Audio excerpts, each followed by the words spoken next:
je vais vous présenter la solution de l'exercice 4 de la série 1 qui traite le redresseur double alternance. Pour ce type de redresseur, donc il existe plusieurs types de circuits. Ici, on va traiter le redresseur par pan. Voilà, lorsqu'on dit pan, c'est-à-dire on a 4 diodes dans notre circuit D1, D2, D3 et D4. Donc, le circuit est le suivant.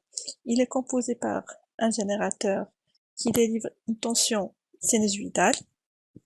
Donc voilà notre tension. 4 diodes D1, D2, D3 et D4 qui sont idéales pour la première partie et une charge R. Donc le but de la première question, c'est de donner la forme de la tension U aux bornes de notre charge. Donc pour faire cela, on doit étudier les deux cas. Donc si le temps est compris entre 0 et t sur 2, c'est-à-dire on a une alternance positive, voilà, on a une alternance positive. Donc dans ce cas-là, regardez, le sens de courant est le même que le sens de la tension Vt. Donc D1 et D3 ont le même sens que le courant. Donc ils sont polarisés en direct et ils sont passantes, mais à condition que VA moins VK supérieur à ou égal à V seuil qui est égal à 0 dans notre cas. Tandis que D2 et D4, regardez, D2 et D4 sont opposés au sens de courant, donc ils sont polarisés en inverse, ils sont bloqués. Maintenant, je vais remplacer D1 et D3 par leur modèle idéal et D2 et D4 par circuit ouvert. Donc le circuit devient, donc regardez, D1 et D3 par interrupteur fermé, ou bien un fil, tandis que D4 et D2 par un interrupteur ouvert. Donc regardez ici, ça c'est la même chose que le circuit auparavant présenté. Donc j'ai gardé que D1 et D3, j'ai enlevé D4 et D2 puisque sont deux circuits ouverts, sont représentés par deux circuits ouverts. Okay. Maintenant je peux calculer ma tension U aux bornes de la charge. Donc d'après loi d'Ohm, U est égal à R fois I, donc positif, puisque le sens de I, de courant, et le sens de U sont opposés. Et si on utilise loi de May, donc U est égal à VT, donc regardez, U qui est en noir ici, c'est la même chose que qui est en bleu ici. C'est la même. Donc regardez, cette tension égale à la tension VT. Maintenant, pour le deuxième cas, si le temps est compris entre t sur 2 et t, c'est-à-dire on a une alternance négative, VE est inférieur à 0, donc regardez, dans ce cas-là, le courant passe, c'est inversé au sens de la tension Vt, c'est l'inverse de la tension Vt.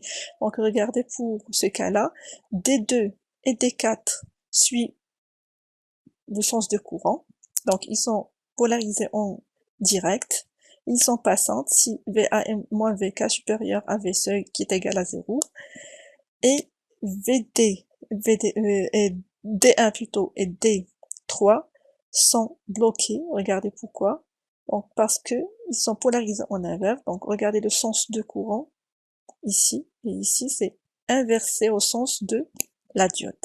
Maintenant, je vais remplacer les 4 diodes par leur modèle, donc D2 et D4 sont passants, donc on va les remplacer par modèle idéal.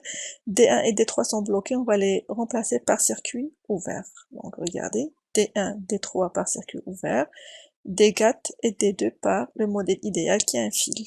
Donc ce circuit-là, c'est la même chose que ça. Donc là, j'ai enlevé les circuits ouverts, D1 et D3.